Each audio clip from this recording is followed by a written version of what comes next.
Bonjour, je m'appelle Geneviève Dubreuil, j'ai 21 ans et je suis étudiante en TPQA à l'ITA de Saint-Hyacinthe. Alors Geneviève, comment tu as connu le parrainage civique? Bien, moi, je l'ai connu d'abord, j'allais à la polyvalente Hyacinthe-Delorme, mais il y avait des ateliers avec le parrainage, qu'on allait faire des activités après l'école.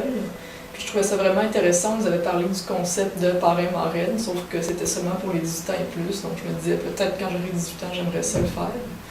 Puis quelques années plus tard, j'étais au cégep de Saint-Hyacinthe, j'ai vu qu'il y avait le kiosque du parrainage, je me suis dit bon, ça y est, je vais aller m'inscrire, ça me tente. Donc, qu'est-ce qui t'a amené à choisir le parrainage civique comme organisme au lieu de n'importe quel autre organisme? Bien, c'est sûr que j'avais plusieurs idées en tête. Je me suis dit que je voulais faire du bénévolat plus tard dans la vie, continuer parce que j'étais à l'international, on faisait du bénévolat. Je m'étais dit j'aimerais ça continuer à en faire. Puis finalement, j'avais trouvé que le concept était vraiment intéressant, donc je voulais essayer de voir comment ça allait aller. Puis comment ça s'est passé pour toi, ton arrivée dans cet organisme du parrainage civique?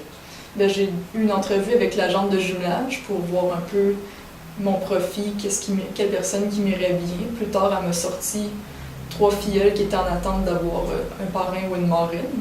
Et puis, j'avais choisi une des 3. Et puis après ça, il y a eu une rencontre pour voir si ça allait bien. Et puis finalement, ça a bien été. Donc maintenant, je suis la marraine de Xavier.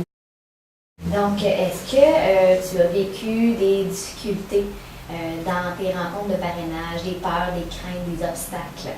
Je dirais que c'était surtout au début, on se demande toujours est-ce que ça va bien cliquer, parce qu'elle me disait si ça marche pas, c'est correct, on peut arrêter puis le faire avec quelqu'un d'autre, mais c'est quand même toujours un peu stressant. Finalement, ça a bien cliqué, ça a bien été, puis il n'y a pas eu beaucoup de problèmes. Le seul autre petit problème, je dirais, des fois, c'est de se trouver du temps pour se rencontrer, parce qu'on avait tous les deux un horaire quand même chargé, des activités autres. OK. Puis, comment tu qualifierais l'évolution de la relation entre toi et ton filleul? Mais ça fait maintenant 2 ans et demi qu'on est jumelés et puis ça va très bien. Je dirais qu'il n'y a jamais eu de gros problèmes, mais depuis 2 ans et demi, je pense qu'on a développé une belle complicité, on se fait beaucoup de blagues et puis c'est devenu naturel de se rencontrer aux 2 semaines, ça fait du bien. Qu'est-ce que tu dirais à une personne qui hésite à s'impliquer dans sa communauté?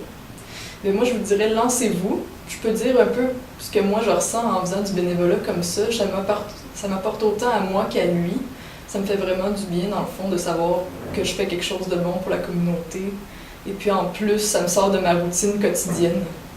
Puis je m'amuse vraiment avec lui, puis c'est vraiment plus une corvée comme on aurait pu croire. C'est ça. Parfait, merci beaucoup. Merci.